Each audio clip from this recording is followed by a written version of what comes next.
Welcome back to On La Nose. I am Leigh, and you are insert name. Before I get started, I just wanted to say a really quick thank you. Thank you for taking the time to listen to my podcast.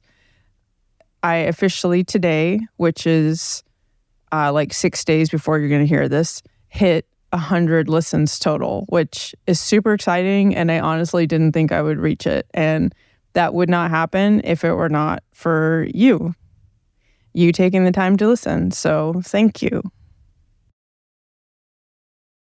I'm a little bit discombobulated today. I've been having a lot of thoughts about what I want to talk about. And I'm still at that point of getting comfortable just talking and sort of building the connections to my thoughts to come out of my mouth, because I spend so much time alone and just not really talking. And actively talking to another person versus talking to myself in a room with a microphone, they're different. And I guess Amos is offended that I didn't include him. My co-host is feeling chatty today. What? I'm trying to do a thing. Can I do a thing? Now he's coming over to check it out. So part of how I make myself comfortable doing stuff when I'm not comfortable, because honestly doing all of this makes me really nervous, is that I state my intentions out loud. Amos, don't climb on the table. Please stop. Don't bite me. I can't even remember what I was saying because Amos distracted me, and the app I'm using doesn't let me go back and listen and then start recording. So yeah, here we are. I'm probably going to repeat myself a little bit. I think I was saying something about how saying things out loud when I'm uncomfortable and stuff makes it easier for me. So that's why I keep sort of talking things out and be like, this is my intention. Also, I'm very much the kind of person that does what they say. So if I say it, I'm going to do it. I'm going to do it, okay? And do it. So yeah, I'm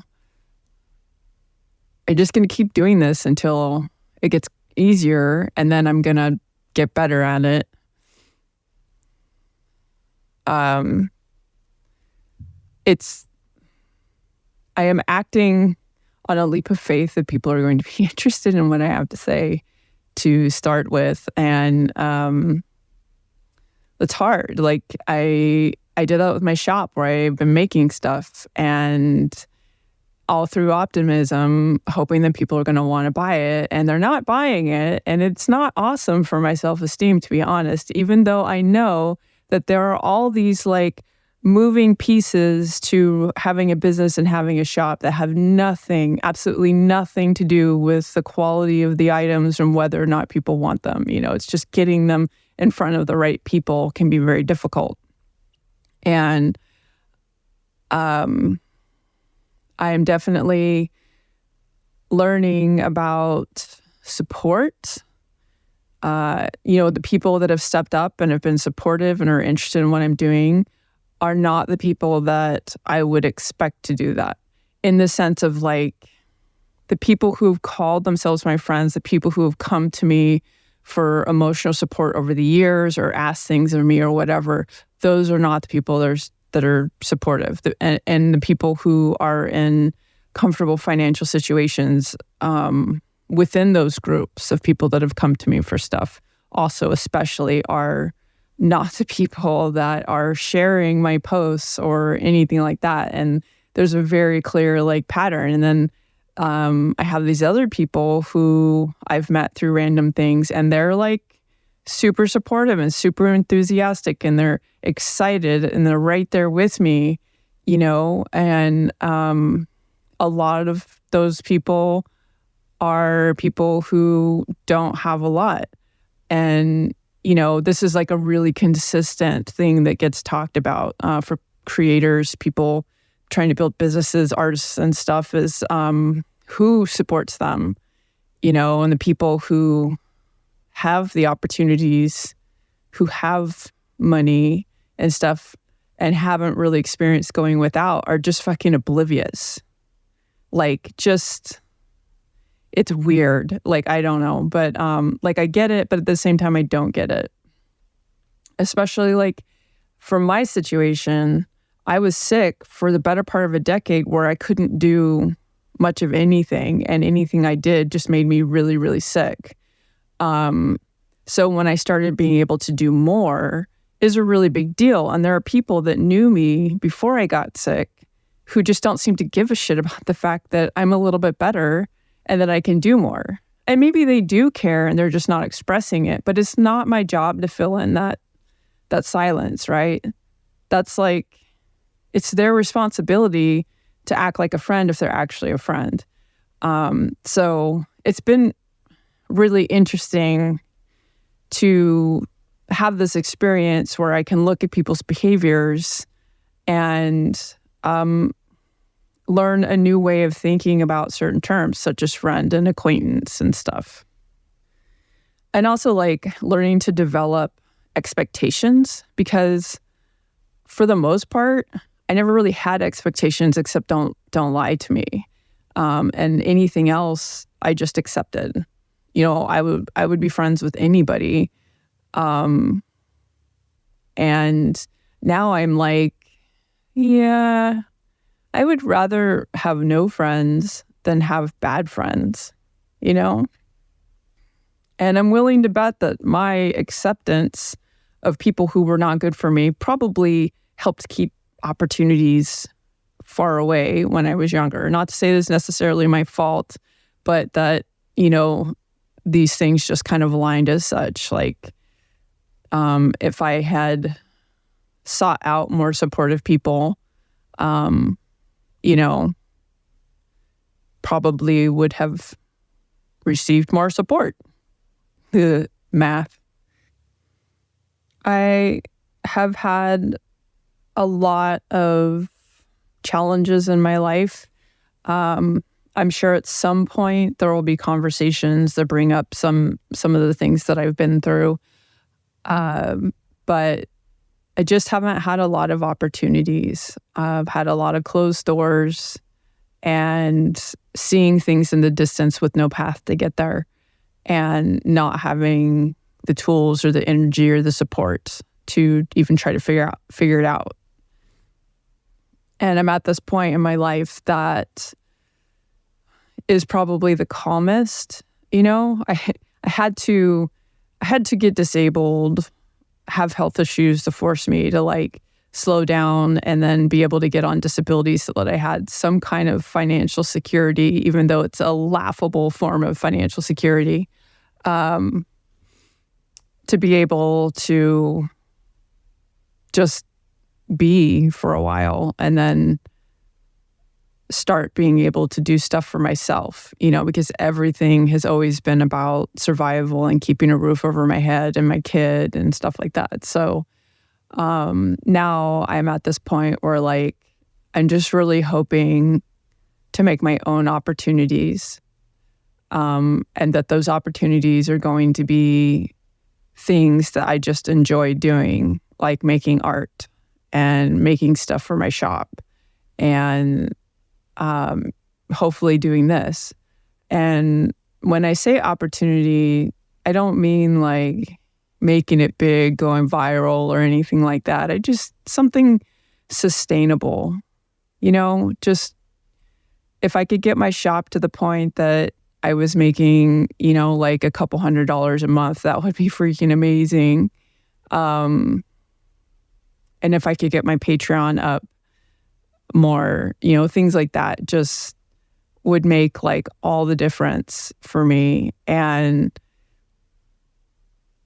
the podcast isn't about making money for me. I don't even see how I could do that. I just don't. It's not on the radar, man. It's about having an outlet and sharing and hopefully entertaining or whatever, you know, like I've said before, like if I can give people tools and ideas on how to navigate certain things, if I can give people something to body double to, like whatever it is you get from it. I just want to have my own small impact in a positive way.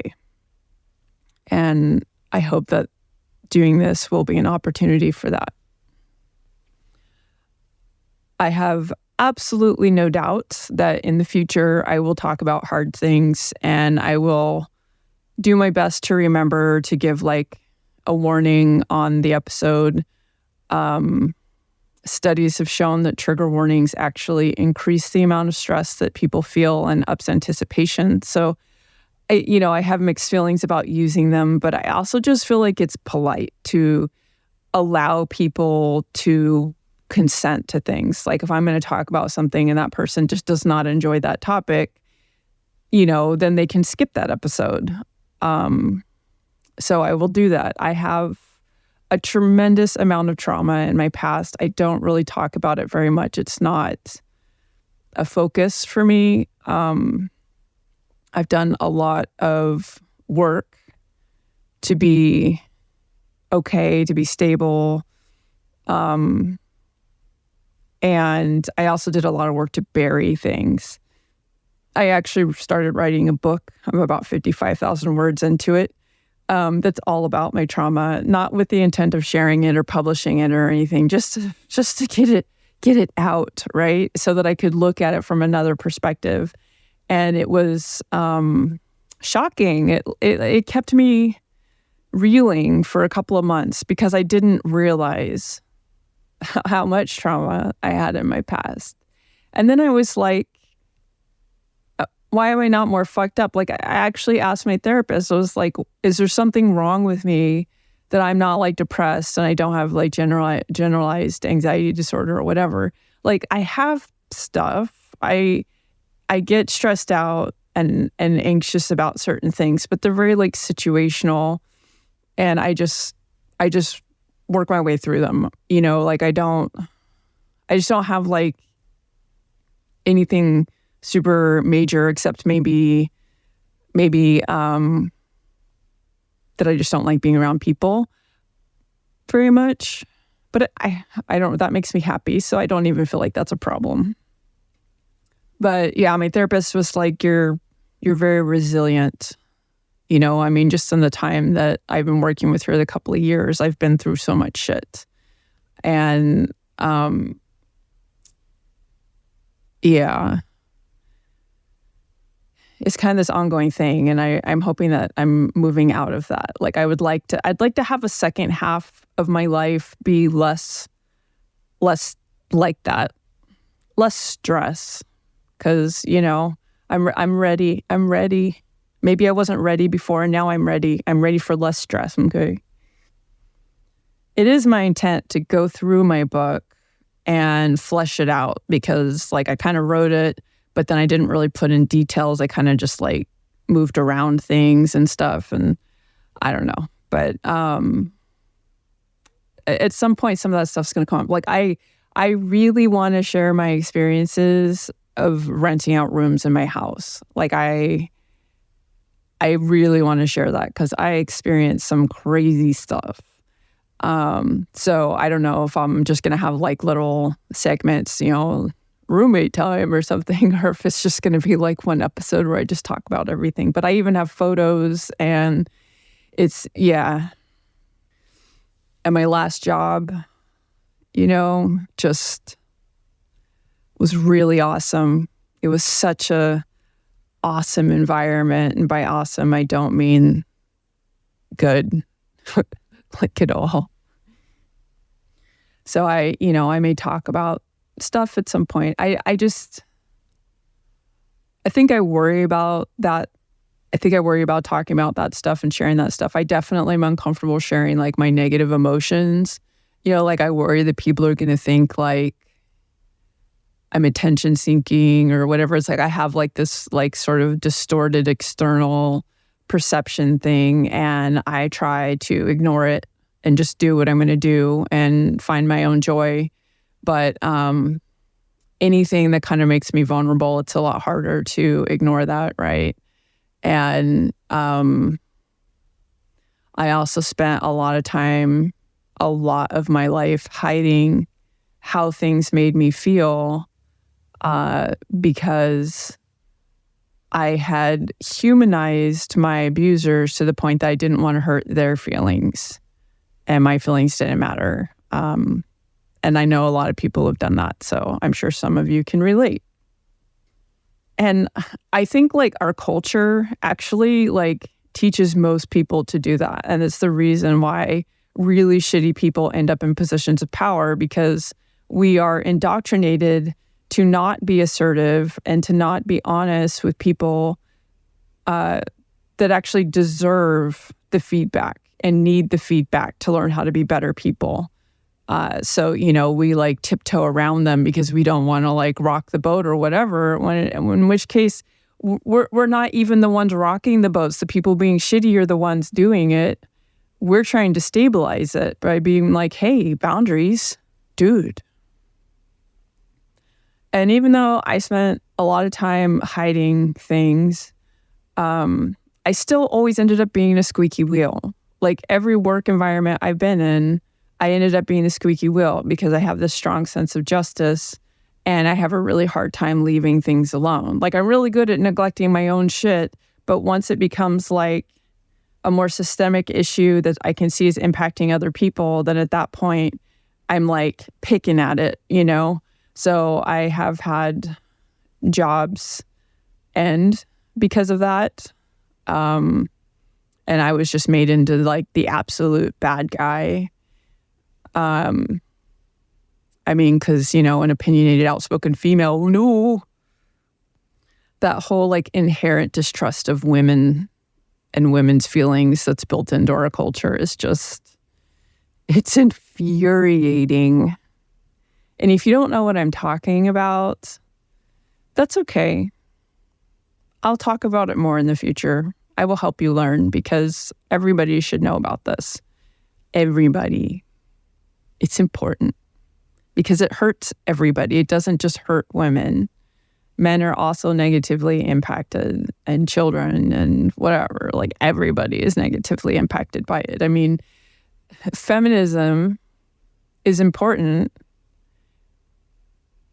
not just for women, it's also for men, because the way that our little boys are raised, they're dehumanized and they don't grow up with tools to help them manage their emotions or to connect with people in meaningful ways. Like a lot of men, the only form of connection that they understand is sex, and they think that intimacy is sex, and they can't be friends with other men because the intimacy that comes with friendship is confused for sex. And so they go, well, I don't want to have sex with this person because I'm not attracted to them. So therefore, blah, blah, blah. It's like this whole thing.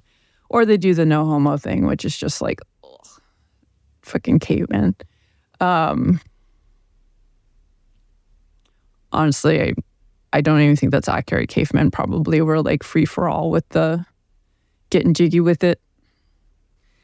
I feel like this is like, I'm super discombobulated today, and I feel like this is super extra, even messier than normal. And I apologize if that's the case, if it's a problem. Maybe it's not. Maybe it's like great. I don't know. But yeah, like feminism is important for everybody because the ultimate goal, right, is humanism, equality of humans. Feminism is just us working on equality issues that impact women in a big way. But the misogyny, the hatred of women also is so damaging to boys and to men because they're forbidden to do things that are considered feminine or womanly or whatever. And that includes feeling their emotions, communicating their emotions. Just it's awful. I mean, without that, without the boy code, which is comes from a book by William Pollock, I believe is the author's name, and but without that mindset that creates this expectation of stoicism and basically denies males from half of their humanity, we wouldn't have stuff like rape culture. We wouldn't have like the school shootings and stuff. Like there would still be some problems, but it would not be the way that it is now. But because culturally, we never want to deal, or I should say socially, we never want to deal with the real problems, because that would mean that we all have to do the work and we all have to change. We all focus on the symptoms. We never really focus on the problems. And yeah, that's a can of worms that I definitely plan on exploring more at some point. I got like hooked on it just a little. I don't want to make people feel lectured at. Sometimes I can use like strong intonation or whatever, but like I get really like agitated when I'm on like TikTok and like all of my friends' videos are just like lecturing videos. Never mind the fact that the way the algorithm works, you're going to be preaching to the choir most of the time. But I don't like being talked to that way. So it is my hope that when I am conveying things, that I will be doing so in a way that is interesting, maybe piques your curiosity, makes you want to learn more, or just that you enjoy listening to, but that you don't feel like you're being lectured at. Because I generally assume that people know the stuff that I know. But I'm so consistently surprised that people don't know some of the things that I'm talking about, that's part of why I'm like, I'm going to talk about it. I'm going to talk about it. But also I want to talk about it because, I don't know, it's important to me. I got feelings about it.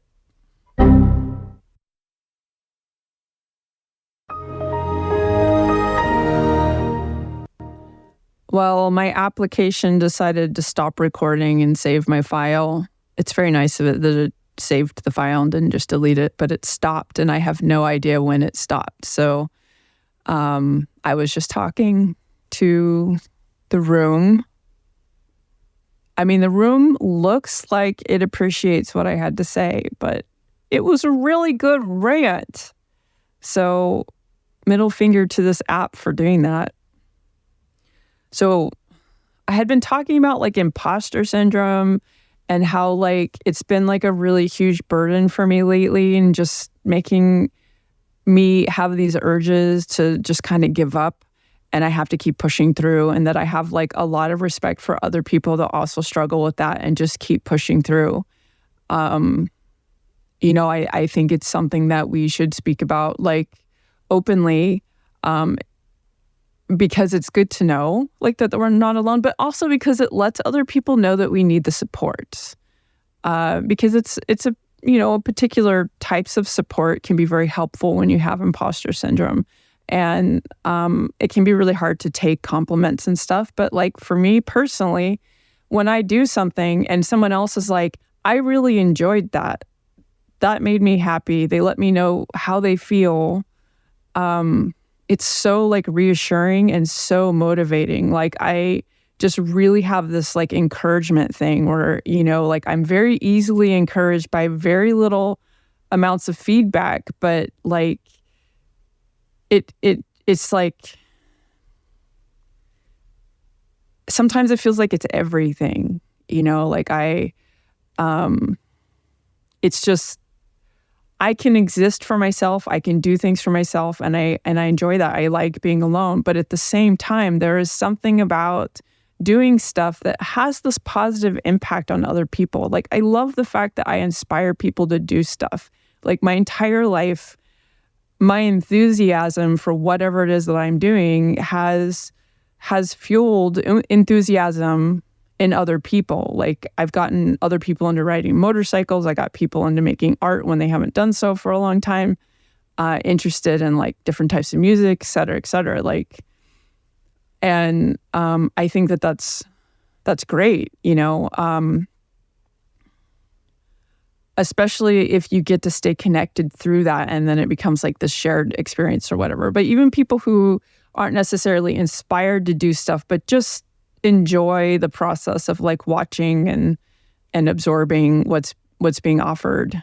And then they let me know that they enjoyed it. Like, I love that, And the thing that I was saying that I'm pretty sure didn't get recorded was that I feel like we have superpowers. Like, all of us, we have superpowers to positively impact other people. And it can feel like we don't matter, that we don't have an impact, and that we cannot impact other people in positive ways. But that's bullshit. Like, if our culture was to change, like, say, have a culture of like positivity or whatever, like authentic positivity, let's be really clear on that, because like, if you have people just giving compliments and they don't really mean it, that's yucky. But authentic positivity, where we communicated how people impacted us on a regular basis, like, oh, we would all be so built up and like motivated and stuff. And you can be like, oh, well, it would make me so uncomfortable. But that's only because like you grew up in a culture where that's not normal. But if you grew up in that culture, and if people started behaving that way, you would adapt to it because it's awesome. It's like good stuff. Like when you have an interaction at the grocery store and you make that person laugh and they get all these like positive chemicals from that interaction, and it's good for them. It's good for their health. It's good for their, both physical, mental health, and just, and we can do that on a regular basis. It means a lot to me, like, and it helps me. Like, if somebody tells me like, I really love what you've been doing, I'm so like happy that you're able to do that, I really enjoy seeing it. Like, the other day, somebody commented that they really like my ramblings, like when I'm going off, like right now. That made me feel really good, because I know there are a lot of people that don't enjoy that, but there are people that do. And it encourages me to keep doing it. Even if I'm only doing it for one person, that's enough. I don't need a big audience. I think a big audience would scare me, to be honest, because I don't want the negativity. I don't want the people that are going to nitpick or whatever. I don't mind having like constructive conversations about stuff, but a lot of people online don't seem to know how to do that. And I don't really want to deal with that. So, I won't. If I get bad comments, I'll just delete them, because, like, start a conversation with me. I will absolutely be there for that. Be like, well, I was wondering about this because this is what I think about it, or this is what I read about it. I will be there for that. But if you're like, well, you're wrong, blah, blah, things, and you're dumb, then I'm going to be like, delete, because you've already told me that you're not there to learn or to help me learn, I don't know about you guys, but I like to people watch. And so this superpower, I love like seeing it in action, like where you're somewhere and somebody else compliments someone, does a little flirt or something, and you can literally see the other person just kind of like light up. I love watching that. I hate seeing the opposite. Like when I used to take Bart to work and people were so rude and inconsiderate, and it was so rare to see people being like nice. And by the time I got to work, I would just feel so bummed out and just hated humanity. I don't know. I don't remember what my point was, besides the fact that like we can all do good things for other people. And I think that we can all work on being better at that. I know that I could. I do stuff. I do stuff. But I could be better at handing out the compliments and the warm and fuzzy. It's uncomfortable for me, and I'm still working on that. And like, why is it uncomfortable? Because my brain thinks that when I say these really heartfelt things, that the other person is going to think that I'm lying. And why do I think that? because I grew up being treated like a liar. Like I literally gaslight myself on everything. And it's all like this programming that's there because the adults in my life didn't ever believe me. I often had to lie to be believed. Like when I was honest, I was punished for lying. And I have this paranoia in me, this programming that just thinks that people are not going to believe me. And I have worked very hard to be known as an authentic and honest person. And when I say worked very hard, I mean more internally, battling these feelings of worrying about people not believing me or whatever, because I am an authentic and honest person. I'm really good at withholding information, but I don't lie. I don't make up information. If I'm not certain about the accuracy of something, but I have a generalized memory of it, I will even say so. I'll be like, I don't know the exact details, but blah, blah, blah. But like my memory from my earlier life is phenomenal because I journaled every day, multiple times a day, until about a decade ago. So I wrote everything down. Yeah. Anyway, I totally got off track because of the app doing that thing. So I don't even know why I did that, but I'm going to wrap this up and I will talk to you guys next time. Thank you for listening and shout out to my patrons and people who support me. I couldn't do it without you. Truly.